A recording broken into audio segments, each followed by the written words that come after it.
Seja bem-vindo ao Seminário de Teologia e Vida Cristã Palavra da Vida. Você está em mais um curso de teologia cuja proposta é fazer alargar o seu conhecimento na área teológica, um curso descomplicado, contextualizado, provocativo, reflexivo e que faça sentido para a nossa vida cotidiana, porque entendemos que não só a construção conceitual da teologia, respeitando as correntes da teologia construída nesses quase 2000 anos, mas isso só não é suficiente. Nós pretendemos que a partir do entendimento bíblico, dos conceitos esclarecidos, nós possamos reproduzir isso em uma espiritualidade no nosso cotidiano. Para todo o Brasil, as irmãs podem arrumar o cabelo que agora está filmando, viu? Nós falamos na aula passada, que foi a aula introdutória dessa matéria, sobre as dimensões da igreja, né? As 5 dimensões da igreja: coinônica, didática, diaconal, querigmática e profética. Ficou alguma dúvida, alguma questão assim que vocês...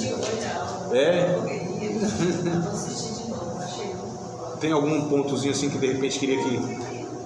vai assistir de novo para... Tá ótimo. Sim, e aí façam isso, amados. Mesmo que a aula passou, pode assistir e havendo dúvida, joga no grupo. Lá que... consulta e ouvindo, assistindo e ouvindo, aquela correria. Não precisa de hoje. Isso é dom da mulher, né? Faz 258 coisas ao mesmo tempo. Olha só. Eu já faço diferente, eu navalho, né? Os olhos com a mão e o ouvido ligado. Na voz. Olha a diferença, meus amados irmãos. Nós fazemos uma coisa e nos distraímos em uma coisa, né? Então, mas enfim, graças a Deus pelas mulheres nesse dia 8 de março. Tem uma conhecida, logo uma conhecida, eu tinha que parar. Você decide que ela continue. Maravilha, está exercendo a primeira dimensão da igreja, que é a koinonia, a comunhão. Então, assim, só para retomar, que eu percebi, né, que no finalzinho os irmãos ficaram um pouco mais... comentaram um pouco mais sobre a dimensão profética. Aí eu não sei se eu deixei tão claro, mas eu queria resumir, assim, de uma maneira... Tentar resumir, né, para acrescentar e concluir. Não é concluir porque não tem mais o que falar, pelo contrário. Mas a questão profética, por exemplo, como hoje é falado muito esse termo, né, usado muito esse termo, é desgastado demais o profético, então às vezes se cria aí um conceito bem equivocado sobre o que é profético, né? Então, como eu falei, no Antigo Testamento, o profetismo, ele era basicamente a denúncia social e espiritual do povo, né? Denunciava o pecado, convocava o arrependimento e apontava uma restauração futura para aqueles que ouvissem a voz de Deus por meio do profeta, que era a voz de Deus, tá? No Novo Testamento muda-se um pouquinho, mas não tanto assim. Então, no Novo Testamento, o profeta e a igreja, como tendo essa dimensão profética, tem a característica de também denunciar o pecado, o erro, e apontar caminhos para que essas pessoas, para que o mundo, inclusive, porque a igreja ela é profética em relação ao mundo, né? Ou seja, ela denuncia o pecado do mundo. Como faz isso, amados? Pela pregação da palavra de Deus. É a palavra de Deus, a matéria do profeta, o conteúdo do profeta. Aí a gente falou sobre o dom de profecia, que é uma coisa distinta. Então você tem o profeta e o profetismo como sendo ministerial, né? Uma função ministerial. Efésios capítulo 4, verso 11. Então você tem apóstolo e profeta, né? E aí tem uns exemplos lá no Novo Testamento, Atos dos Apóstolos e tal, Barnabé, Silas, Ágabo, enfim, você tem alguns profetas nesse sentido ministerial. E aí deu exemplo, inclusive, das filhas de Filipe que profetizavam, que é o que Paulo vai dizer lá em 1 Coríntios, capítulo 12, que é o dom de profecia, né? Que é aquele que, em um culto, por exemplo, ele expõe uma mensagem emergencial sobre a vontade de Deus, numa situação aqui ou ali. E Paulo diz em 1 Coríntios capítulo 14, que a profecia, ela tem um tríplice aspecto, né? Edifica, consola e exorta. Está lá no capítulo 14, vocês podem ler lá também, tá? Então, só para tentar assim, né, amarrar algumas pontinhas. E aí essa questão de tudo é profético, amados, eu fico pensando assim, se tudo é profético, nada é profético, e a gente banaliza as coisas. A dança é profética, o louvor é profético. Eu acho que eu até brinquei, né? Acho que a profecia daqui a pouco vai ser profética também. A gente coloca tudo, se desgasta, e aí muitas vezes a gente perde o sentido do... A gente está falando negócio de profecia. eu profetizo, profetiza para o teu irmão. E aí eu tentei mostrar para os irmãos que a profecia, ela é uma mensagem de Deus, né? Ou por meio dessa pregação, como eu falei, porque o profeta é o pregador, né? Aliás, nem todo pregador é um profeta ministerial, porque tem muitas pessoas que pregam e não são. Igual fala assim, todo mundo é pastor. Não, todo mundo não é pastor. A Bíblia, ela coloca alguns parâmetros, inclusive para a pessoa, as características, as virtudes, as qualidades, né? Morais, éticas, e enfim, para a pessoa ser um pastor. Então todo mundo é pastor. Todo mundo pode fazer algumas coisas do pastorado, como por exemplo cuidar de pessoas. Mas o pastor não só cuida de pessoas nesse sentido de arrebanhá-las, cuidar nas crises, né? Ele amadurece, ele ensina, enfim, ele exorta, e tem tantas outras atividades do pastor também. É igual assim, tudo é missão, ou todo mundo é missionário. Não é, mas também o missionário, ele tem suas especificidades, como tem o apóstolo, como tem o profeta, como tem o evangelista, como tem o mestre, né?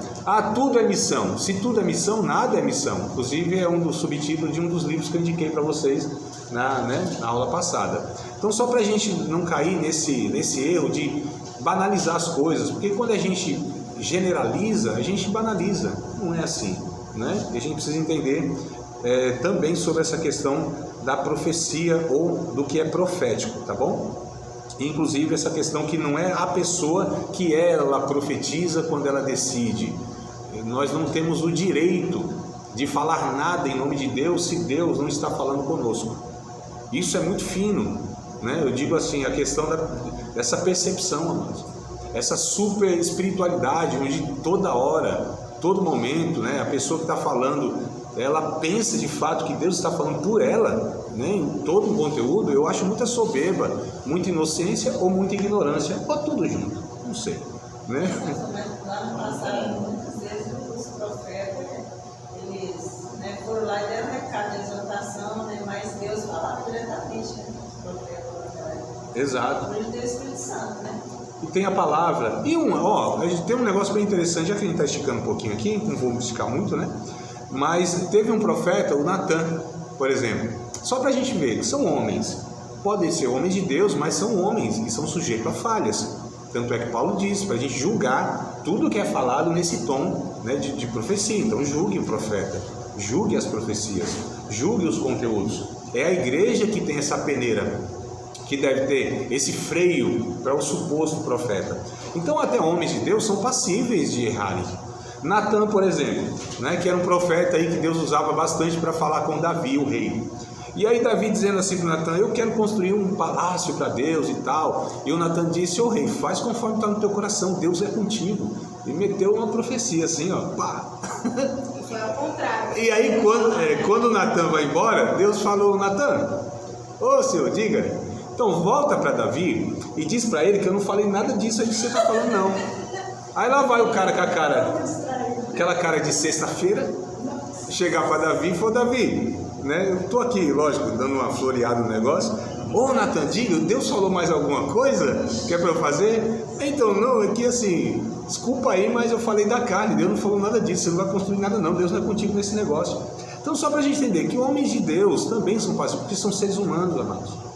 Então, eu sou passível aqui de falar coisas que necessariamente não são exatamente a vontade de Deus. Nós estamos numa busca, nós precisamos ter essa humildade, entender que embora eu tenha um coração sincero, honesto, mas eu posso confundir as minhas ideias, as minhas preferências, os meus sentimentos, os meus desejos, os meus anseios, e lógico, a gente vai sempre chamar Deus para legitimar isso. É por isso que eu prefiro ser mais honesto do que pousar de super espiritual, sabe? Né? Assim diz o Senhor. Eu acho muito perigoso a pessoa usar esse termo na terceira pessoa. Eu, particularmente, não faço isso. Achar que a gente não é nada, né? Tipo assim, a gente não é nada, né? As pessoas têm que olhar pra gente e achar que a gente não é nada, né? Que tudo é Deus, né? Mas a gente precisa ser honesto, né? Ser honesto e sincero. Eu acho muito melhor. Falei, irmãos, eu penso que a vontade de Deus é essa, eu entendo que é essa.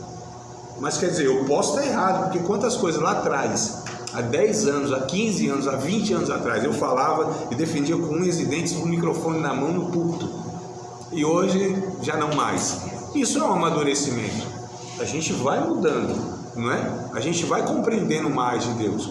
Então eu penso, espero que depois desse curso, por exemplo, de 3 anos, vocês possam ter amadurecido na compreensão da vontade de Deus, que depois de 3 anos do curso, há 3 anos atrás, vocês compreendiam, e aí se eu compreendo, eu falo, eu vivo, eu ensino, né? Mas aí mudaram. Isso é um processo de amadurecimento, é a vida, é assim, é a vida cristã, é assim. Então a gente precisa tomar muito cuidado para, às vezes, sabe, não querer mostrar que de fato nós somos espirituais e que eu escrevi um textozinho esses dias nas redes sociais sobre líderes abusadores, né? Líderes, você viu lá, mano? Até curtiu, glória a Deus, aleluia.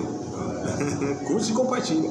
Então, assim, um textozinho bem curto sobre líderes abusadores, né, exploradores e aqueles que infantilizam. E uma das características é justamente essa, que ele sempre se passa como aquele que Deus sempre fala por meio dele, e tudo que ele fala é ips literis, né? Letra por letra, assim, ips literis, letra por letra. Vai concretizar? Não, que eu estou falando aqui e eu dou a entender que tudo que eu estou falando aqui é Deus falando diretamente. Deus colocou no meu coração. Nem sempre Deus colocou no meu coração. É o meu coração desejoso daquilo. Tanto é que muitas vezes a gente fala tanta coisa e às vezes desfala. Precisa, né, corrigir aquilo. Então não era Deus, porque o que Deus fala não pode ser voltado atrás nesse sentido. Não era isso, era aquilo. Mas foi Deus que falou? Por que então que você está fazendo outra coisa? Ou está corrigindo aquilo? Então não foi Deus que falou. Então foi o nosso coração que falou, né? E no Antigo Testamento tem muitos desses casos, porque havia já no Antigo Testamento essa dúvida: como saberemos que tal homem falou e Deus está falando por ele? Aí Moisés vem falando um bocado de coisa lá, ó. Não espera, primeiro seja cauteloso. Não é porque uma pessoa fala em nome de Deus, fala é profeta de Deus. Não, espera ver se cumpre. Só depois do cumprimento é que aí sim você pode falar, não, é profeta de Deus.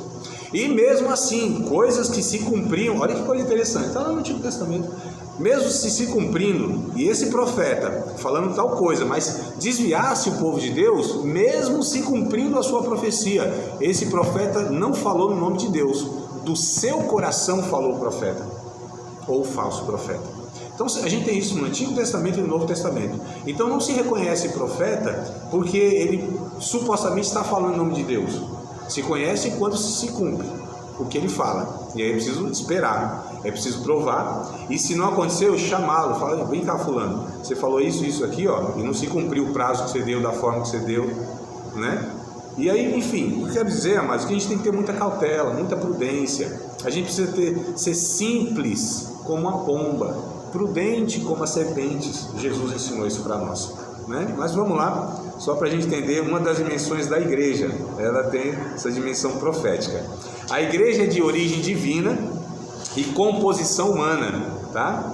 A igreja é de origem divina e composição humana, ou seja, quem cria a igreja é Deus, não é um projeto do homem, não surgiu da cabeça humana, não foi o ser humano que pensou em igreja, isso é de origem divina, né? Só que o problema é de composição humana. Então assim, o que sai da cabeça de Deus é perfeito, mas os componentes desse projeto de Deus são os homens, e sendo os homens, então, a gente sabe muito bem que dá problema, e muito problema. Eu tenho a brincadeira que eu falo, né, inclusive, pretendo colocar, embora seja um pouco longo, mas como título do livro que eu quero escrever ainda esse ano, se Deus me permitir, viver com os irmãos no céu vai ser a glória, viver com os crentes na terra aí já é outra história, né?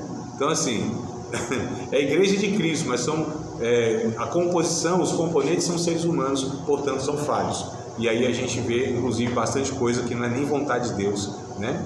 Então a igreja de origem divina, composição humana, ela é um mistério. Paulo diz isso lá em Efésios capítulo 3, se não me falha a memória, capítulo 3 verso 9, alguma coisa assim, se vocês quiserem até conferir rapidinho. É um mistério. Em que sentido ela é um mistério? O Antigo Testamento não foi revelado aos profetas, né, e o povo do Antigo Testamento sobre a igreja. Os judeus, eles entendiam que o povo de Deus eram os judeus e que não haveria outro povo que fosse possível ser povo de Deus. Mas aí o Novo Testamento vai revelando isso. Qual é o mistério que Paulo diz lá no capítulo 3, verso 9, 10? Me ajudem aí. Ele fala sobre o mistério, a multiforme sabedoria de Deus que é revelado pela igreja. Ainda que eu seja menos digno de todo o povo santo receber pela graça o privilégio de falar ao gentil sobre os tesouros infindáveis que estão disponíveis a eles em Cristo. Qual é que você está lendo, meu amado? Só para a gente se situar. Efésios 3, né? Efésios 3, de 8 a 10. Ah, tá, isso. Pode seguir, amado. Pode explicar a todos esses segredos de Deus, o Criador de todas as coisas, manteve oculto desde o princípio. O plano de Deus era mostrar a todos os governantes e autoridades dos domínios celestiais por meio da igreja e muitas formas da sabedoria divina. Isso, você está lendo uma versão diferente da que eu tenho aqui, né? Que não fala mistério, né? Que é o verso 9, né? Uma dispensação do mistério. De explicar a todos esses segredos de Deus. Segredo, aí está segredo, né?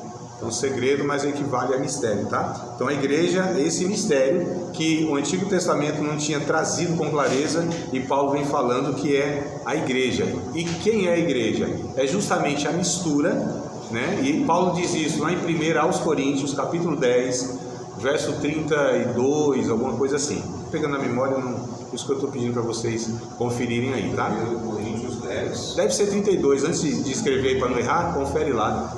1 aos Coríntios 10, 32. Paulo vai dizendo: não deis escândalos, nem aos judeus, nem aos gregos, né, ou gentios, e nem à igreja de Deus. Olha que coisa interessante. Então a igreja de Deus, ela é composta de judeus e não judeus, ou seja, povo da antiga aliança e da nova aliança. 32, né? Então é isso mesmo. Não ofenda nem os judeus, nem os gentios, nem a igreja de Deus. E assim como também eu vou agradar a todos. Isso. Olha só como Paulo coloca a humanidade em três, entre aspas, povos: judeus, gentios e igreja de Deus. A igreja de Deus é composta de judeus e gentios, ou seja, o povo salvo do Antigo Testamento, né, e o povo salvo do Novo Testamento. Então a igreja era composta, inclusive lá em Apocalipse capítulo 5, na visão de João na ilha de Patmos, vai dizer que Jesus derrama o seu sangue, compra para Deus homens, né, para Deus, de todo povo, tribo, língua e nação. Olha só a coisa interessante, não diz raça, viu? É porque eu ouço muitas vezes, né? Jesus comprou com o seu sangue homens para Deus de todo povo, tribo, língua, raça e nação. Não tem raça não, é o povo que acrescenta esse trem aí, tá bom? Né? Vocês nunca ouviram não? Ou nunca falaram? Então, né? Então, povo, tribo, língua e nação. A igreja é composta então de todos os povos, em todas as épocas, em todos os lugares, tá bom? É essa igreja universal que a gente falou, né? Essa igreja católica, nesse sentido que ela só existe uma igreja, inclusive a gente vai falar daqui a pouco aqui. Só para completar, então é de composição humana, é um mistério, é um povo, tá? Então a igreja é um povo, né? Como a gente está falando aqui, um povo em todos os tempos, em todas as épocas, em todos os lugares. Então a igreja não é um local, a igreja não é uma denominação. A igreja, na ótica bíblica, ela não é definida por uma tradição religiosa. A igreja de Jesus não é batista, não é assembleia, não é presbiteriana, não é metodista, não é anglicana, não é... Essas denominações podem, e acredito que há dentro delas, um povo de Deus que é chamado de igreja, né? Ela é um pacto também, ela é um povo e um pacto, ou seja, uma aliança. Então a igreja é uma aliança que Deus fez através do sangue de Jesus. Lá em Mateus capítulo 26, quando Jesus celebra a ceia, ele diz assim: esta é a nova aliança que é feita no meu sangue. Esse é um novo, depende da versão, né? Esse é o Novo Testamento. Às vezes está Novo Testamento, às vezes está Nova Aliança, que é a mesma coisa, tá? Mateus 26, não sei não, vamos lá, vamos junto. Só lembro que é o capítulo 26. Vamos nós lá procurar. É um dos textos que a gente usa para a ceia, né? Para a gente ler no momento de ceia. Verso 28, Mateus capítulo 26, versículo 28. Porque isto é o meu sangue, o sangue do Novo Testamento. E aí, como eu falei, às vezes está no Novo Concerto, da Nova Aliança, né? Vai depender muito da versão. Está aí da sua aliança, né? Então, Novo Pacto, Novo Conceito, Novo Testamento ou Nova Aliança, tá? Que é derramado por muitos para a remissão dos pecados.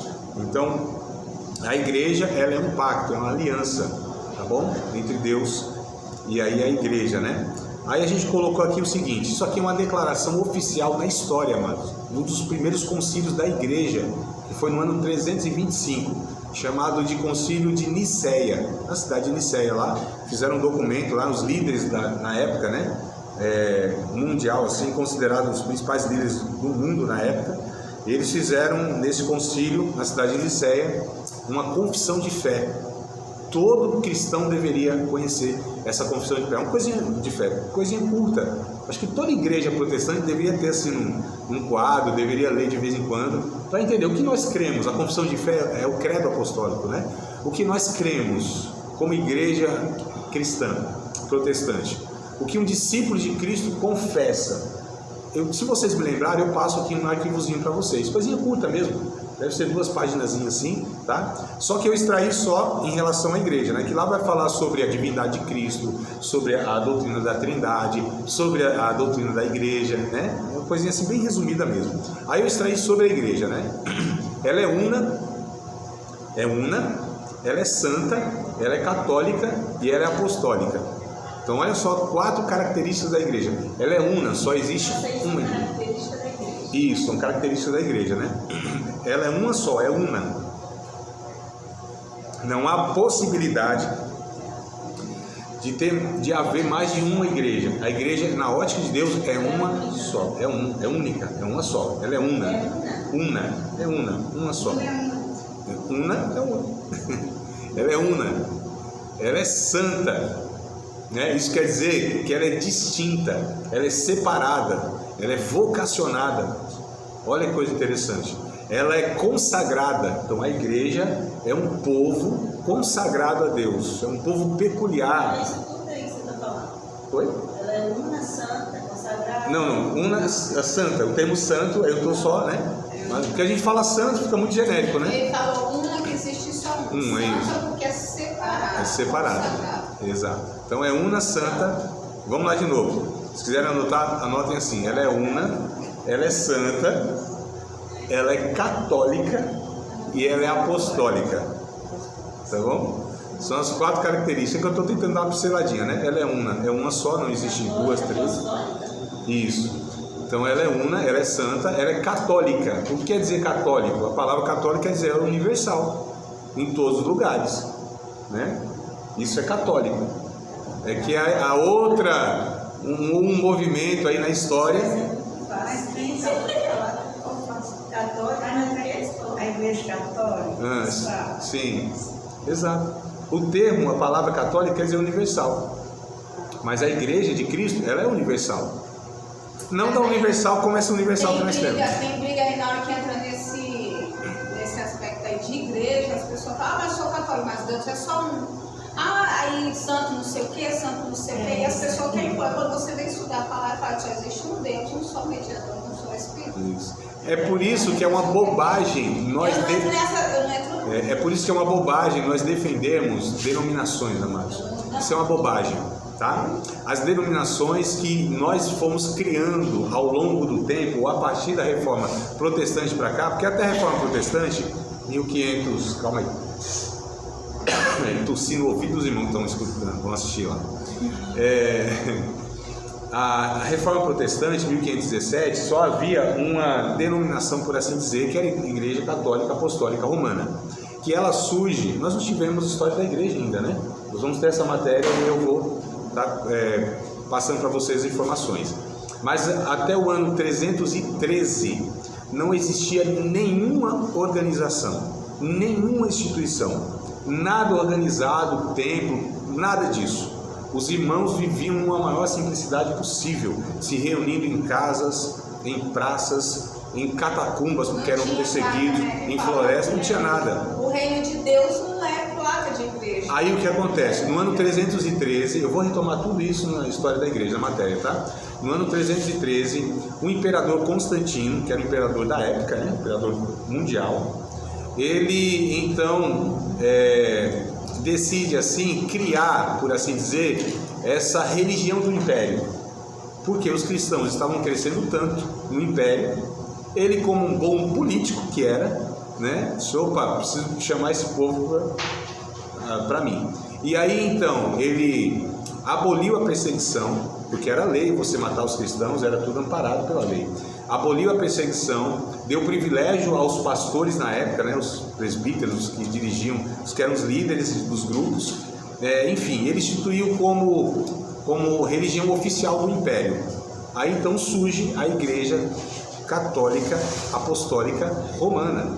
Eu até brinco, eu sou católico apostólico, só que pernambucano, sou romano, né? Porque eu nasci no Pernambuco, nasci em Roma. Mas brincadeira na página. Aí a piada, quando vem atrasado, não foi boa, né? Não foi boa, não. Tá? Depois eu digo isso. Tá, então tá tudo certo. Então vamos lá, amados, retomando aqui no espírito. A gente entra na carne de vez em quando. Não tem como. Pastor, eu na igreja, esses dias que eu fiquei de bobeira. Aí, olha só o entendimento que veio assim na hora. A igreja vai ser Assembleia de Deus colhendo os frutos. Aí eu, colhendo os frutos dos que já semearam na vida dos irmãos, é aqueles que saiu daquela dominação e tá tudo agregado aqui. Não é uma bobagem esse negócio de denominação. Não, a placa era desse jeito, colhendo os frutos. Assembleia de Deus colhendo os frutos. Não, essa aí é até boa. Tem umas aí que... Eu tenho uma lista lá de nomes, que a gente, assim, não sei se eu choro ou dou risada. É tragicômico, né? A gente fala: meu Deus, Jesus foi ali, já volta, sou corista de Jesus. É tanta coisa, vocês não têm noção. Não é brincadeira. Não, é cada nome diferente. Mas vamos voltar aqui na questão da católica, tá? Então, católica porque ela é universal. A Igreja de Cristo, ela é universal. Independente de cultura, né, de povo, de idioma, ela é uma só. Então ela é católica. Esse é o sentido da palavra católica, tá? Então ela é una, é santa, é católica e é apostólica. Outro termo também, esse apostólico, outro termo que a gente tem observado, que tem sido usado muito de alguns poucos anos para cá no nosso país.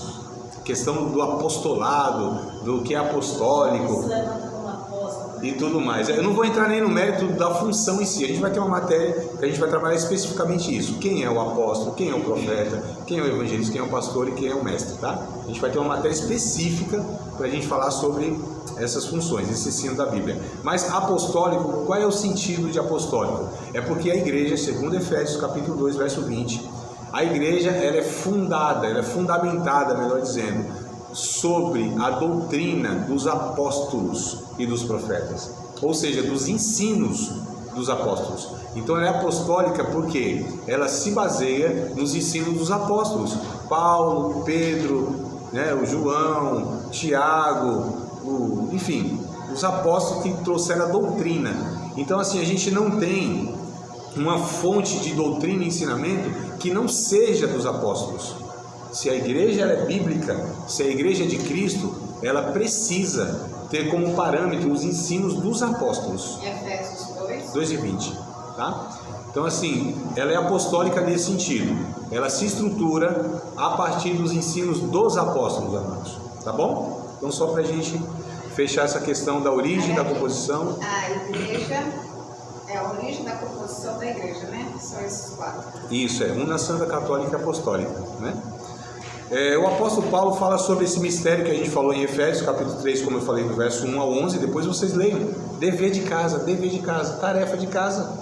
Anotem aí para ler em casa. Efésios capítulo 3, verso 1 ao 11. Leiam que vocês vão perceber Paulo falando da igreja e algumas características, tá? O apóstolo Paulo fala sobre esse mistério lá em Efésios. Ela, a igreja, deve sinalizar o reino de Deus por virtudes que são manifestações da natureza de Deus. Então vamos lá, amados, ó. Ela, a igreja, deve sinalizar o reino de Deus por virtudes. Ou seja, a igreja não é o reino de Deus. A igreja não é o reino de Deus. Ela deve sinalizar. Isso, o reino de Deus. Ela sinaliza, ela aponta, ela mostra, ela manifesta o reino de Deus. Ela não é o reino de Deus. O reino de Deus inclui a igreja. A igreja não é o reino de Deus. O reino de Deus é muito mais abrangente. E o que é o reino de Deus? O reino de Deus são todas as coisas criadas que estão sob a soberania e o governo de Deus. Isso é o reino de Deus. Ou seja, Deus não é Deus apenas da igreja. Deus é Deus da sua criação. As pessoas que não fazem parte da igreja podem não reconhecer Deus como seu Deus, como seu Criador, mantenedor e Salvador. Quem reconhece isso é a igreja. Mas Deus não deixa de ser essas coisas para aqueles que não reconhecem. Então, para nós, igreja, Deus é Deus de fato, né? Para aqueles que não reconhecem Deus como Deus, Ele é Deus por direito. Direito de Criador. Mas ele tem um reino. Tanto é que a Bíblia diz, Jesus disse isso em Mateus capítulo 5, que Deus faz com que a chuva desça sobre justo e injusto. Olha que coisa interessante. O sol nasce, amados, para justos e injustos. Ou seja, Deus é Deus do pagão, do ímpio, do injusto, do ladrão, do mentiroso, no sentido que é Ele que dá a vida, dá a respiração. Se o ser humano pode sentir alguma coisa boa, produzir alguma coisa boa, é Deus que propôs isso. E Paulo diz isso lá em Atos, capítulo número 14, verso 17. Vamos ler lá? Antes que vocês anotem, deixa eu conferir aqui, que eu vou pegando na memória, nem tudo eu anoto, né? Como um bom pentecostal, eu também recebo aqui, quentinho, durante a aula. Eu acho que é, vamos ver, amada. Isso. Atos, capítulo 14, verso 17. É interessante nós entendermos que nesse texto aqui, no capítulo 14, Paulo está discursando para os pagãos, tá? A gente precisa entender o contexto. Paulo está falando para os pagãos, né? Ou seja, aqueles que não reconheciam Deus, não adoravam Deus, mas tinham lá suas crenças em ídolos, enfim. E aí no verso 17, Paulo diz o seguinte para esses homens. Vou desde o 16 para ficar um pouquinho mais completo, tá? Então, Atos 14, 16 e 17. O qual, nos tempos passados, deixou andar todos os povos seus próprios caminhos. Deus deixou cada um andar os seus próprios caminhos. Contudo, não se deixou a si mesmo sem testemunho. Olha só, Deus deixou os povos andar nos seus próprios caminhos, mas Deus não deixou de dar testemunho de si para esses povos. E como Deus deu testemunho de si para esses povos? Aí Paulo continua: beneficiando-vos lá do céu, dando-vos chuvas e tempos frutíferos, enchendo de mantimento e de alegria o vosso coração. Paulo está dizendo, vocês pagãos, Deus deixou vocês andar nos caminhos de vocês, só que Ele não deixou vocês sem o testemunho dele. Como foi o testemunho? Oi? Capítulo 14, versos 16 e 17. É o 17 que eu estou lendo agora, né? É que às vezes está a versão diferente, mas é o 17, tá? 14 e 17. Então olha só, para a gente entender aqui o raciocínio. Deus não deixou de dar testemunho de si aos povos. Como Ele deu esse testemunho? Qual foi o testemunho de Deus? Que Deus beneficiou eles, os povos, com chuvas, dando alimento, enchendo de mantimento, né? E dando alegria ao coração deles, amigos. Ou seja, o que o ser humano sentia de prazer, de alegria, toda a produção que ele conseguiu, o alimento, embora ele atribuía lá a Deus não sei o que, a deusa não sei o que, enfim, mas era Deus que estava, e Paulo está ensinando isso, é Deus que cuidou de vocês. Capítulo 17 de Atos, Paulo também falando para outro público, mas também pagão, tá? Aqui Paulo está em outra cidade, em outra cultura, mas falando praticamente a mesma coisa nesse sentido. Versículo 28, então Atos 17, 28. Aí Paulo diz assim: porque nele, em Deus, vivemos e nos movemos e existimos, como também alguns dos vossos poetas. Olha, Paulo está dizendo, não é nem dos profetas dos judeus, é deles os pagãos, até os poetas deles reconheciam isso, né? E eles disseram, pois somos também sua geração. Paulo está dizendo, nós, seres humanos, vivemos, nos movemos e existimos em Deus. É Deus que nos dá a existência, a vida, a alegria, a manutenção, o alimento. Só para a gente entender, o reino de Deus, amados, é tudo que Deus criou e está sob a sua soberania, o seu cuidado. Então isso é reino de Deus. A gente não pode achar que a igreja é o reino de Deus. A igreja deve sinalizar o reino de Deus. E interessante que a gente vai ver um pouquinho mais para frente sobre essa declaração, né? Sobre a igreja sendo aquela que deveria ser entre aspas, um prato de entrada para o reino de Deus. Uma maquete, sabe o que é uma maquete, né? Maquetezinha, aquela construção em miniatura, Então a igreja deveria ser uma maquete do céu, uma maquete do reino de Deus. Nós deveríamos manifestar aquilo, amados, que haveremos de ser na eternidade. A igreja deveria ser uma ponte para que as pessoas conhecessem Deus. Nós deveríamos ser um povo que deveríamos mostrar para essas pessoas que ainda não conhecem Deus quem é Deus, através das virtudes que nós manifestamos. Então não cabe aquela negligência, aquela conversa fiada. Nossa, não olha para mim não que eu sou cheio de falha, olha para Deus. Não, amados. Deus falou para a gente fazer o contrário. Mostre-me, através da vida de vocês, da convivência de vocês, quem eu sou para aqueles que não me conhecem ainda.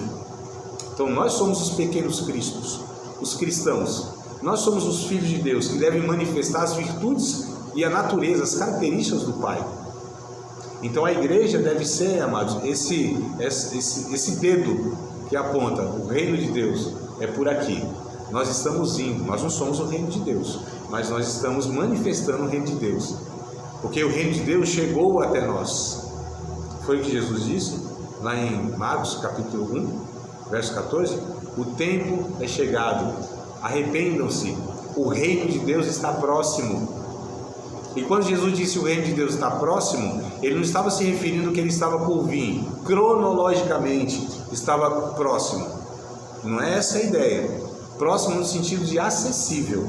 Então, se as pessoas querem experimentar o reino de Deus, deveriam experimentar por nós, pelas nossas propostas de comunhão, de ajuntamento. É dentro desses lugares que nós teimosamente chamamos de igreja, certo? Que as pessoas deveriam ver Deus. A pergunta é, não precisa da resposta. A pergunta é, será que isso tem acontecido? Será que as pessoas estão assim? Porque quando as pessoas entram numa igreja evangélica, é porque possivelmente elas foram em tudo quanto é canto desse mundo, amados, e não acharam alívio para a alma, sentido para a alma, paz na vida. Experimentaram sexo, experimentaram drogas, experimentaram tudo que o ser humano pode experimentar. Foram em muitas religiões, mas a paz na alma não se instalou. Aí, na cabeça dessas pessoas, onde Deus está? Elas pensam errado. Às vezes a gente até pensa, imagina elas. Está na igreja, né? Aí elas vêm na igreja. Aí Deus às vezes está longe daquela igreja. A gente não expressa, amados, o evangelho. A gente muitas vezes expressa o pior do ser humano. Porque o pior do ser humano não é o ser humano sem Deus, é aquele que pensa ter Deus como sua patente. É o religioso. Esse é o pior ser humano que existe. A pior coisa que o Satanás pôde criar, se ele cria alguma coisa, entenda, né? O termo, é a religião. A religião é o maior impeditivo para que as pessoas conheçam Deus. Jesus combateu, o maior trabalho de Jesus não foi com as prostitutas, não foram com os ladrões, não foram com os pecadores notórios da sociedade. Os piores embates de Jesus foram com os, entre aspas, homens de Deus, os homens líderes da religião, os santos, os ensinadores, os sacerdotes, Os fariseus. exato, que eram esses aí. Então olha só, a religião, e Jesus disse assim: vocês são tão ruins, vocês são tão desgraçados, que vocês percorrem o mundo todo para fazer uma pessoa religiosa como vocês. Vocês nem entram no céu, nem deixam ninguém entrar. Quando vocês fazem alguém como vocês fazem filhos do inferno 2 vezes. Olha o que Jesus falou. E a minha pergunta é: será que a gente faz algo parecido? Será que a gente não tem alguma coisa que a gente reproduz, amados? Como a chamada igreja evangélica, representando Deus? Aí para a gente explicar, não, pai, você participou daquela igreja, mas lá os caras não entenderam o que é evangelho. Tem uns lá que nem são convertidos e tal. Inclusive tem pastores que não são convertidos, mas infelizmente é a realidade. Tem professores de teologia que não são nascidos de novo, né? Então tem muitos aí que tem nome de cristão, discípulo de Cristo, e até mesmo líderes como pastores, como eu mencionei, e eles nunca tiveram um encontro real com Cristo, não são amadurecidos o suficiente. E aí, infelizmente, causa um prejuízo enorme. Então assim, o evangelho, né? Tem igreja, instituição religiosa, que a gente chama de igreja no Brasil, que eles fazem um desserviço para o reino de Deus. Era melhor que não houvesse. Um dia o irmão falou para mim assim: André, eu acho melhor um bar em cada esquina do que uma igreja. Eu falei: eu não. E eu penso até que o apóstolo Paulo tinha a mesma opinião que eu tenho. Soberba, né? Ele devia eu falar que eu tenho a mesma opinião que o apóstolo Paulo. Então deixa eu corrigir, né? Eu me orgulho da minha humildade, viu? Então calma aí. Olha só, amados. Porque o bar, socialmente, a igreja é melhor. Socialmente. Você não vai ter um cara embriagado que vai pegar um carro, atropelar o outro, briga, aquela coisa toda, facada, homicídio, né? Aquele estresse todo, a disfunção familiar. Então, socialmente, isso é até melhor do que uma igreja, socialmente. Mas eu estou falando espiritualmente. Porque ali você tem pecadores notórios, que eles, inclusive, mostram quem são. Agora, você tem muitas vezes um movimento religioso que eles estão dizendo: nós temos a voz de Deus, nós somos representantes de Deus. E quantas pessoas estão enchendo essas igrejas, entre aspas, cheias elas estão, de pessoas vazias de Deus. Gente que nem tem a pinta, não tem nenhum trejeito de um discípulo de Cristo, são religiosos. E nós estamos a cada vez, a passo largo, crescendo mais e mais esse contingente. Já somos 70 milhões no nosso país. Aí a pergunta que eu faço, que não precisa de resposta, só pergunta de retórica: vocês acham de fato que esses 70 milhões são pessoas regeneradas, gente que teve um encontro com Cristo, gente que ama a Deus de fato? Vocês acham que essas denominações que existem, de fato, elas têm uma doutrina correta, elas ensinam de fato a vontade de Deus? Vocês acham que esses líderes aí são de fato pastores verdadeiros, muitos deles, né? Profetas de Deus, gente que ensina o caminho reto do Senhor? Vocês acham? Eu tenho minha desconfiança que não. Eu não estou generalizando, eu estou dizendo dessa realidade que eu tenho observado nesses 24 anos. E quem tem um pouquinho, até gente que não é crente, olha isso aí, não tem nada a ver com Deus não. Então, às vezes Deus está falando até pela mula e a gente não ouve. Então a gente deve sinalizar o reino de Deus. É seríssimo, né? É seríssimo. É muito grave, amados. Muito grave. Então eu falei para o Simão: eu prefiro, às vezes, ou muitas vezes, um bar do que certas igrejas. Certas igrejas, que para mim é um desserviço que fazem para o reino de Deus, né? Ela deve sinalizar o reino de Deus por virtudes que são manifestações da natureza de Deus, através de seus membros, e, né, forma de viver entre si diante daqueles que ainda não fazem parte desse reino. Romanos capítulo 14, verso 17. Está vendo que o discurso ficou duro? Fazer o quê? Romanos capítulo 14, verso 17. Romanos 14, 17. 14 e 17 de Romanos. Porque o reino de Deus não é comida nem bebida. Olha que coisa interessante. 3 virtudes que são do reino de Deus. Não é que só tem essas 3, mas 3 virtudes aqui que Paulo diz que o reino de Deus tem: justiça, paz e alegria no Espírito Santo. 14 e 17 Romanos. O reino de Deus não é comida nem bebida, mas é justiça, paz e alegria no Espírito Santo. Então nós, como igreja, deveríamos apontar, manifestar, sinalizar o reino de Deus com essas 3 virtudes: com justiça, com paz e com alegria no Espírito Santo, amados. Ou seja, no nosso meio, pessoas que convivessem conosco, pessoas que adentrassem dentro dos nossos ajuntamentos, deveriam estar vendo de uma maneira nua, de uma maneira explícita, a justiça entre nós, a paz entre nós. Parece que é até piada, né? Tanta briga que a gente vê entre cristãos, né? E alegria no Espírito Santo.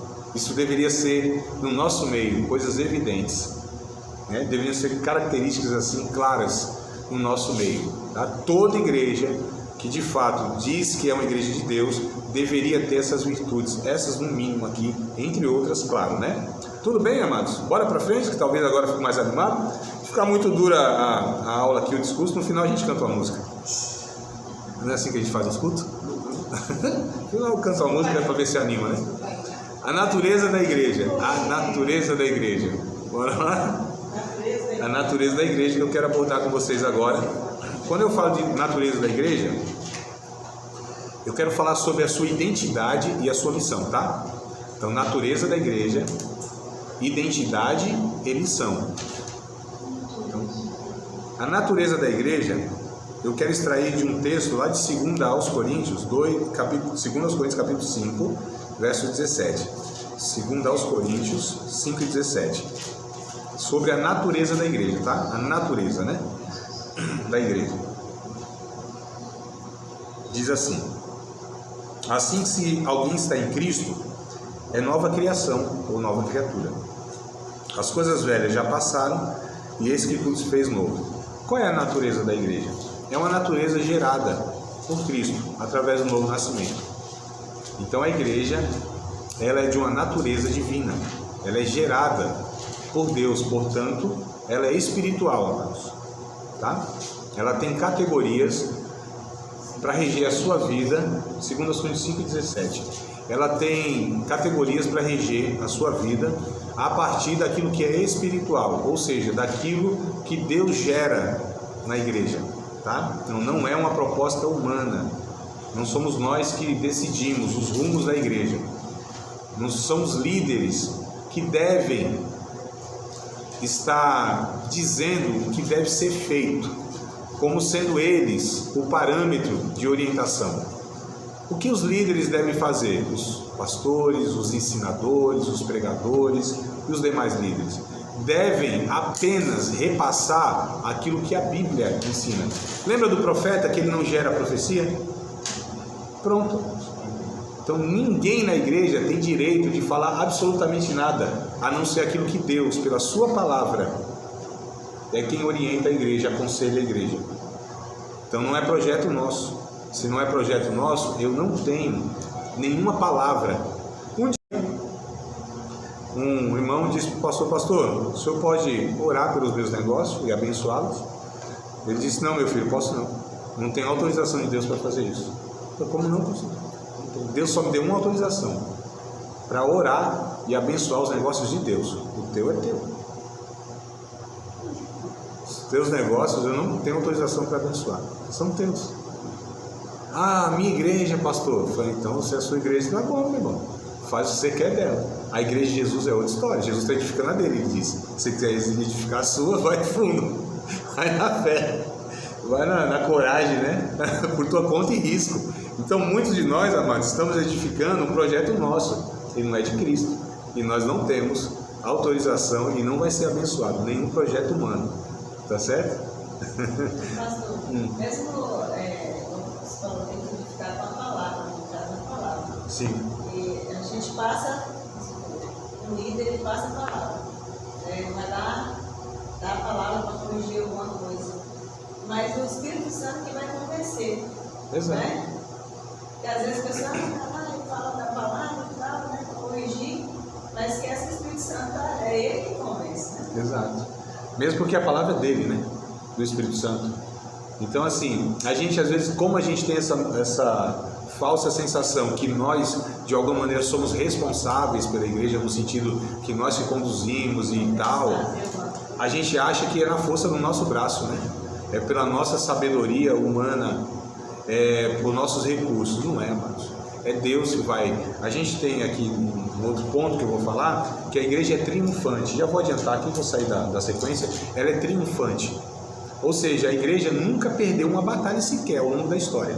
Ah, mas tem igreja fechando, tem denominação e ministério falindo, tem aí, né, o Estado Islâmico vai lá e quebra toda uma igreja e tal. Não, a gente está falando de outra coisa, não é igreja. A gente está falando de um templo, né? A gente está falando de um ministério, de uma pessoa. Não está falando de igreja, porque a igreja é de Cristo. E ele disse em Mateus 16:18, eu edificaria a minha igreja e as portas do inferno não prevalecerão contra ela. Então a igreja de Cristo não há poder humano e nem poder satânico que possa parar a igreja de Deus. Não existe, simplesmente não existe. Porque a igreja de Cristo, ela é triunfante, ela triunfa ao longo da história. É como a noiva que vai na marcha nupcial, ao encontro do noivo. Ela vai cadenciada, só que ela não para. E ela vai se encontrar com o noivo. É a história da igreja ao longo do tempo. os templos, as denominações, ministérios, figuras que a gente acha que representavam a igreja, isso aí é outra história.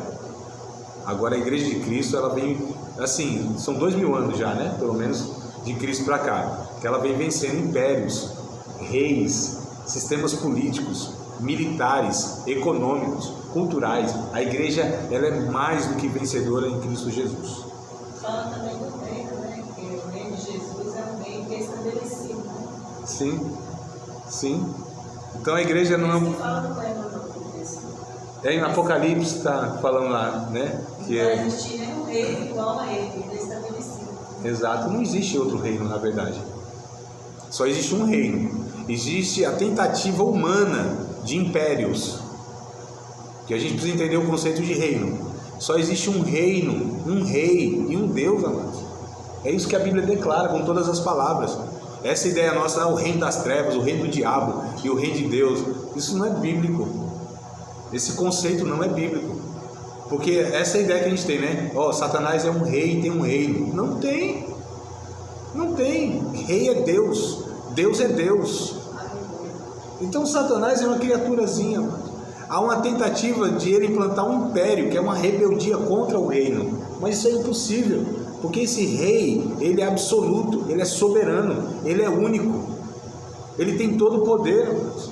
Ele é criador. Todas as coisas estão sob o seu domínio, o seu governo e a sua soberania.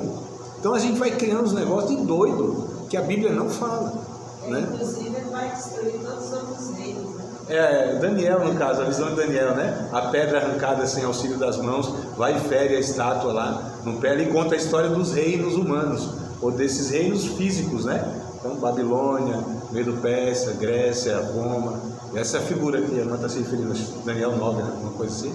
Então só para a gente entender, mas o reino é único, teu reino é sempre eterno. Olha que coisa interessante, amado, né? Então ele é triunfante. A natureza da igreja, a gente falou, ela é uma nova criação em Cristo, né? No caso é da 2 Coríntios 5,17. Ela é santa, nós já falamos sobre isso, só que eu vou dar uma referência de Efésios, capítulo 5, versos 26 e 27, né? A igreja ela é santa, tá? Efésios capítulo 5, versos 26 e 27. Se vocês lerem lá, vocês vão verem Paulo falando que a igreja ela é santa, ela não tem ruga, ela não tem mácula, é como uma noiva pura. A igreja não se contamina, porque ela é purificada pelo sangue de Cristo. A igreja não peca no sentido, André, mas você falou que é composta por pecadores, sim, mas aos olhos de Deus ela é purificada pelo sangue do Cordeiro. Quem pertence à igreja é santo. Quem pertence à igreja é salvo. Quem pertence à igreja é aqueles que nasceram de novo. É que a gente tem uma ideia tão meio estranha, que é tipo assim, você pecou agora, você está mal com Deus. Ou você acertou aqui, você está bem com Deus.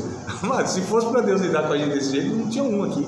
Eu era talvez o primeiro que estaria aqui. Ele já deixou para a gente, já específico, né, o perdoar o próximo, 70 vezes 7. Então, como ele não vai, Senhor, ele me perdoa no pensamento, Senhor, me perdoa porque eu falei com o meu irmão, Senhor, me perdoa pelo meu jeito de olhar, Senhor, me perdoa porque eu ouvi o que eu não deveria ouvir, coisas, música, conversa. Então, assim, pequenas coisas a gente tem que ter a consciência em todo o tempo, né, se santificando, se purificando nós mesmos para poder a gente agradar a Ele. Mas Ele sabe que esse corpo corruptível aqui a todo momento. Deus não se relaciona conosco após o perdão. Deus não se relaciona conosco após o perdão. Deus se relaciona conosco porque Ele nos perdoou. Entenderam a diferença? O senhor já explicou sobre isso, né? Mesmo ele já estava tudo escrito, cada vida aqui já está na palma da mão deles. O que nós vamos fazer quando ele sair daqui? Até chegar em casa. O que possibilita Deus, nós após o pecado ainda temos comunhão com Deus. O que possibilita isso? É porque já há um sangue anteriormente nos dando essa possibilidade. Eu não estou dizendo com isso que não é necessário o exercício de confissão de pecados e esse tipo de arrependimento que a gente fala. O que eu quero dizer, amados, é que Deus se antecipa a todas as nossas ações. Ele nos amou, está lá atrás. Ele nos escolheu. Paulo diz isso em Romanos capítulo 9. Nem Jacó existia, nem Esaú existia. Deus exerceu sua misericórdia, ponto final, né? Então assim, é a mesma ideia de quando Deus cria o mundo e ele disse haja luz, antes dele ter falado haja luz, ele disse haja cruz. É por isso que ele pôde falar haja luz. E essa luz continuou sendo luz após o pecado, inclusive. Senão Deus teria que trazer o juízo após o pecado. Ele não trouxe o juízo, porque antes do homem pecar, a cruz de Cristo na eternidade já existia, o sangue de Jesus já tinha sido derramado. Isso está escrito, amados, em 1 Pedro, capítulo de número 1, versículo de número que eu vou ver com vocês agora. Acho que é 22, 23, alguma coisa assim. 1 Pedro. Olha só, é que a gente não pensa nessas categorias bíblicas. A gente pensa muito numa questão finita, temporal, histórica.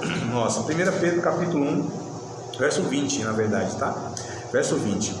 O qual, está falando de Jesus, na verdade, em outro tempo, foi conhecido, olha só, Jesus foi conhecido antes da fundação do mundo,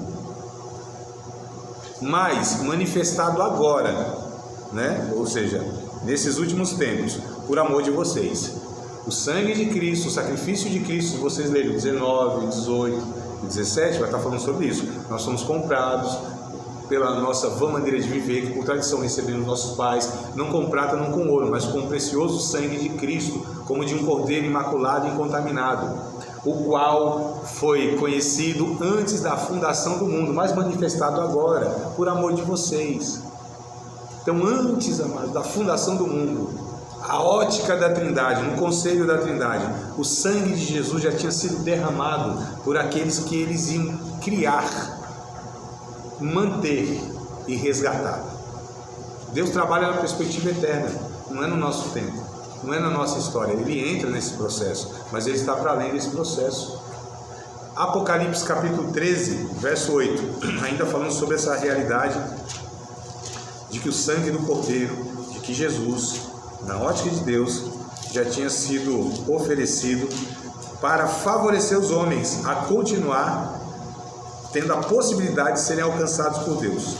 13 e verso 8. E adoraram-me todos os que habitam sobre a terra, esses cujos nomes não estão escritos no livro da vida do Cordeiro, que foi morto desde a fundação do mundo. Então o Cordeiro foi morto desde a fundação do mundo. Um texto vai dizer antes da fundação do mundo e outro desde a fundação do mundo. Esse Cordeiro foi oferecido, esse sangue foi derramado. Ou seja, nós somos amados, nós somos resgatados, nós fomos resgatados, inclusive, numa condição de pecado. E se esse Deus é santo, absolutamente santo, não poderia conviver conosco, pecadores. Só que tudo que existe, existe em Deus, que nós lemos. Então, como que um Deus, pecadores, como que o Deus santo, pode se relacionar ou abarcar dentro de si pecadores? Porque tudo está dentro de Deus. Não tem nada que exista fora de Deus. O inferno existe em Deus. Satanás existe em Deus. Os seres humanos existem em Deus. E como que esse Deus que é santo, absolutamente santo, que não pode ter contato com o pecado? Tu tá ficando bobo aqui, né? Calma aí, senhor.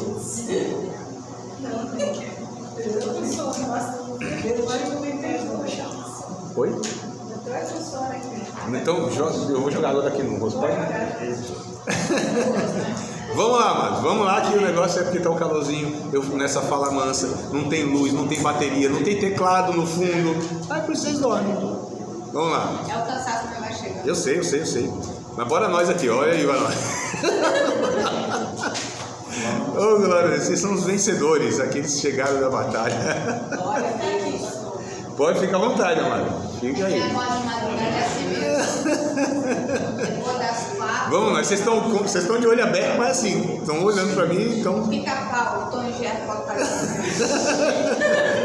Vamos lá, você vê que é uma aula divertida? Às vezes ele não aprende muita coisa, mas se diverte.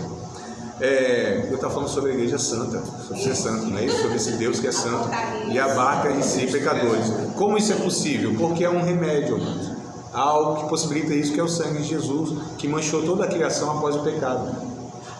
Deus se relaciona com a gente nessa mesma perspectiva. Deus nos chama de santos, de salvos, seus filhos. E nós sabemos muito bem os pecados e as falhas que nós lutamos diariamente. Só que nós somos santos porque a igreja ela é santificada em Cristo. Ela é triunfante em Cristo. Não somos nós que somos os vencedores sobre Satanás. É Jesus que venceu Satanás, amados. Está escrito em Hebreus capítulo 2. Vamos ler o texto que eu acho interessante. Esse texto, eu acho interessante todo o texto da Bíblia. Mas, Hebreus capítulo 2, versículo 14 em diante. Hebreus 2, 14 em diante. Olha que coisa interessante.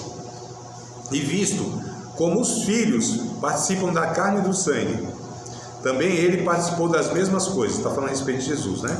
Para que pela morte aniquilasse, amados. Vocês sabem que é aniquilar, né? Exterminar, acabar. Aniquilasse o que tinha o império da morte. Ele tinha o império da morte, isto é, o diabo. E livrasse todos os que, com medo da morte, estavam por toda a vida sujeitos à servidão. Olha que coisa interessante.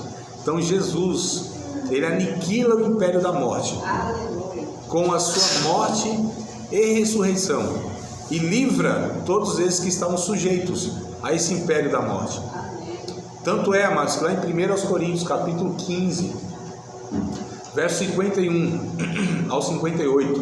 1 Coríntios capítulo 15, verso 51 ao 58. Paulo diz: eis que vos digo um mistério. Ele está falando do arrebatamento da igreja. Nem todos dormiremos, morreremos, mas todos seremos transformados no momento, no abrir e fechar de olhos, ante a última trombeta, porque ela soará. Isso que é mortal vai se revestir da imortalidade. Isso que é corruptível vai se revestir da incorruptibilidade. E quando isso que é mortal se revestir da imortalidade, e quando isso que é corruptível se revestir da incorruptibilidade, então cumpre-se a palavra que está escrita: tragada foi a morte na vitória. Onde está o inferno, a tua vitória? Onde está o inferno, teu aguilhão? Porque a força do pecado é a lei, mas graças a Deus que nos dá a vitória por nosso Senhor e Salvador Jesus Cristo. Portanto, meus amados irmãos, sede firmes e constantes, sempre abundantes na obra do Senhor, porque ela tem uma recompensa. Então olha que notícia maravilhosa, amados. Nós somos santos, a igreja é santa, ou seja, Deus nos vê sem pecado, por causa das nossas justiças, da nossa obediência, da nossa fidelidade? Não, por causa da obediência, da fidelidade e do sacrifício do nosso Senhor Jesus Cristo. É Ele. Esse negócio não é a respeito da gente. Igreja não fala de nós. Igreja aponta para o Cristo, o seu Senhor e o seu Salvador. Nós temos uma única mensagem e não diz a respeito de um povo melhor, de um povo que é mais santo. Fala a respeito de um Deus que é santo e que enviou o seu Filho Jesus para morrer por nós na cruz do Calvário e formar para si um povo peculiar, zeloso e de boas obras. Mas é sobre ele, é para ele. O culto deve ser para Jesus. Os louvores, a mensagem deve falar a respeito do Cristo. Os nossos ajuntamentos devem ser. Oi? O senhor já falou isso A pastora já fala isso lá. Tem que ser tudo direcionado. A pergunta é: nós temos feito esse negócio? Não. Né? Porque muitas vezes o homem. Então a gente precisa rever. Então a igreja, na sua natureza, é uma nova criação, ela é santa, ela é triunfante. O último ponto aqui, tá? É nutrida, a igreja é nutrida e capacitada pelo Espírito Santo. 1 aos Coríntios, aí depois vocês leem, não vou ler tudo, né? 1 aos Coríntios capítulo 12, verso 1 ao 11.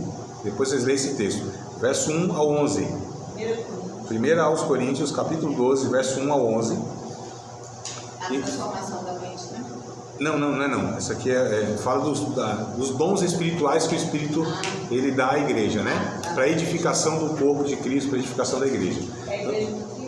A igreja ela é nutrida e ela é capacitada pelo Espírito Santo.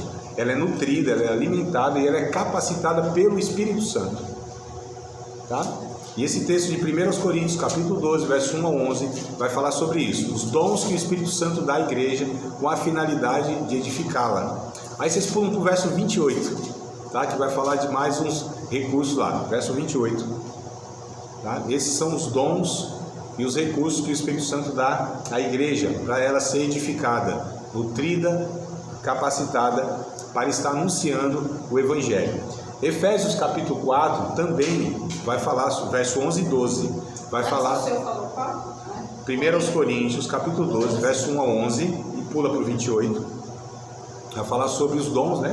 As ferramentas, os recursos que o Espírito Santo dá à igreja. E o capítulo 4 de Efésios, verso 11 e 12, também são mais dons que o Espírito Santo dá à igreja, que são os dons ministeriais que nós chamamos: profeta, apóstolo, profeta, evangelista, pastor e doutor. Efésios 4, verso 11 e 12. Então, a igreja, ela é nutrida e ela é capacitada pelo Espírito Santo. Amados, essa é a consciência que a gente deve ter, tá? Que é o Espírito de Deus que capacita a igreja. É o Espírito de Cristo que dá os dons à igreja. Se um dos nossos ajuntamentos, se esse aglomerado de pessoas, que nós chamamos de igreja, colocamos em um local, está lá com falta de alguns dons, há uma coisa errada no nosso meio. A gente está orando pouco, a gente está trabalhando errado, ou a gente está edificando um projeto nosso. Porque Deus não deixa faltar nenhum dos seus recursos a uma igreja, ou a um povo que se reúne como igreja. Então, se está faltando, tem alguma, ou ela está num processo ainda de plantação, é outra história, né? Mas uma igreja que a gente vê todas as estruturas possíveis, tem lá 200 anos naquele local, e você tem deficiência, tem alguma coisa errada nesse processo, porque é o Espírito Santo que dá todos os dons necessários, espirituais, naturais e ministeriais para essa igreja, tá bom? Eu falei do último, mas na verdade o último é esse ponto aqui, que é a origem da igreja, né? Ela tem uma origem. A sua origem está em Mateus capítulo de número 16 e verso 18. A origem dela, onde ela inicia, né? Capítulo 16, verso 18. Vou até corrigir, o termo não é onde ela se inicia, em quem ela se origina. Não é onde... Eu coloquei isso aí, origem da igreja. Isso, origem da igreja. Em quem ela se origina? Capítulo 16, verso 18, o próprio Cristo diz: em mim, é nele. 16 e 18, né? Eu edificarei a minha igreja. Então a origem da igreja está em uma pessoa. Não é um movimento de uma religião, de uma cultura, ou surgiu da ideia de alguém. Cristo é a origem da igreja. 1 aos Coríntios, capítulo 3, esse texto eu quero ler com vocês. São 2 versículos só, que é o 10 e o 11. Tá? Primeira. 1 aos Coríntios, capítulo 3, a gente está falando da origem da igreja, que é o próprio Cristo, né? Capítulo 3, verso 10 e verso 11. 1 aos Coríntios, capítulo 3, versículo 10 e o versículo 11. Paulo, ele vai trazer essa informação que eu acho fundamental. Ela é fundante, tá? Segundo a graça de Deus que me foi dada, pus eu, como sábio arquiteto, o fundamento, e outro edifica sobre ele. Mas veja cada um como edifica sobre ele. Olha que coisa interessante, amados. Vamos parar um pouquinho aqui. Paulo diz: eu, como um sábio arquiteto, estou construindo algo aqui e eu pus um fundamento nessa construção. Qual o fundamento? Cristo. Então Cristo não é só o fundador da igreja, ele é o fundamento da igreja. Que há a diferença do fundador e o fundamento, né? O que é o fundador? A pessoa que vai lá e começa. O que é um fundamento? É a estrutura que aquilo é construído. Jesus é tanto o fundador quanto o fundamento. Ou seja, é nele, é em Cristo, em sua vida, em seus ensinos, que nós devemos edificar. Por isso que Paulo diz: cuidado, olhe cada um como edifica sobre ele. Tem outro fundamento em cima do que já está sendo construído, né? Ou a gente colocar as nossas colunas, as nossas paredes, as nossas pinturas, as nossas decorações nessa construção. Buscar o arquiteto, né? Exato. Então, olha só a advertência: mas veja cada um como edifica sobre ele. Verso 11: porque ninguém pode pôr outro fundamento além do que está posto, o qual é Jesus Cristo. Então não são homens, amados, não são figuras, artistas, pregadores, ensinadores, cantores, nenhuma figura humana, nenhum projeto humano. É Cristo que deve ser, amado, o fundamento da igreja. é Jesus, não é? Então essa é a origem da igreja, é em Cristo, tá? É em Cristo. Então, a última coisa aqui desse ponto é o corpo místico de Cristo. Quem é a igreja? Esse corpo simbólico. Místico é simbólico, né? Cuidado com a palavra, porque alguns pensam assim, mas André, místico não é esotérico? Não estou falando nesse sentido de esoterismo, né? Místico como o misticismo. Místico que a palavra quer dizer simbólico. Então a igreja é o corpo simbólico, que representa o Cristo. Ele é a cabeça e nós somos o corpo. Paulo diz em Colossenses, deve ser 1:24, alguma coisa assim, que é a sua igreja, o corpo de Cristo, que é a sua igreja, tá? Então ele é o cabeça e nós somos... É 1:24 mesmo de Colossenses, até anotei aqui. E Efésios capítulo 1, verso 22 e 23, aqui eu encerro essa conversa de hoje com esse texto, dizendo... Colossenses 1:24, que Paulo vai dizer, Cristo é a cabeça e nós somos o corpo, que é a sua igreja. Está escrito isso aí lá. 1:24. Efésios capítulo 1, verso 22 e 23. Esse eu vou ler com vocês. Efésios 1, 22 e 23. E sujeitou, no caso Jesus, todas as coisas a seus pés. Olha só, amados. Jesus sujeitou todas as coisas aos seus pés. E sobre todas as coisas o constituiu como cabeça da igreja, que é o seu corpo. Então a igreja é o seu corpo, a plenitude daquele que cumpre tudo em todos, né? Então nós devemos ser o corpo místico de Cristo, ou seja, nós devemos apontar para o cabeça, refletir o que a cabeça pensa, o que a cabeça faz com o corpo, o que o corpo responde à cabeça, seus comandos. Eu fico pensando, por exemplo, num Ronaldinho, sabe o Ronaldinho, o fenômeno lá, o jogador? Fico pensando nele hoje. Eu duvido que aquele cara não tenha uma inteligência absurda no que ele faz, que se desse uma bola assim na frente dele, a cabeça dele ia ter mais assim, coisas impressionantes, né? Qual que é a dificuldade dele? Não é que ele não tem mais a inteligência para jogar futebol, é que ele tem um corpo que não responde mais os comandos da sua cabeça. Você lembra do desafio do Fantástico para perder peso? Ele fez. Ele chegou a ficar com a estrutura de novo, física, né? Que o cinto dele ia até no último, ia até no primeiro. Aí ele voltou a estrutura dele antiga. Aí voltou de novo. É a pessoa que não se cuida. Essa é a conclusão da aula. A pessoa que não se cuida. Sim, mas veja bem essa figura aqui, para a gente entender, amado. O cabeça é Cristo. Nós, como corpo, precisamos, né, estar correspondendo aos comandos da cabeça. O que Jesus nos direciona. Nós devemos ter a mente de Cristo. Paulo disse em 1 Coríntios 2:16. Nós temos a mente de Cristo, amados. Então, como corpo, nós devemos refletir o que Cristo pensa. Não é a minha opinião. Eu vou em um culto, eu não quero saber a opinião do teólogo lá, do pastor, do pregador. Eu não estou nem interessado. Eu quero saber o que Jesus pensa a respeito daquilo. E o desafio de quem fala em nome de Deus, quem fala em nome de Jesus, é estar de fato falando aquilo que a mente de Jesus está comunicando. Isso é o grande desafio. Isso pode ser feito pelo Espírito. Então eu duvido que os alunos de teologia querem saber a opinião do André, querem saber o que Deus fala a respeito disso. E o que Deus fala a respeito disso, André?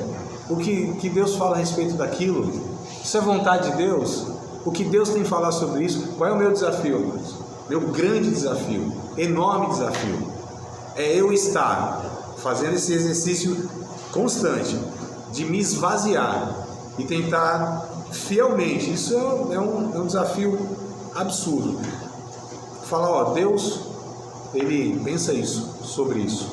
A vontade de Deus é essa, sobre essa situação. Nós temos esse grande desafio. Isso é um grande desafio de fato.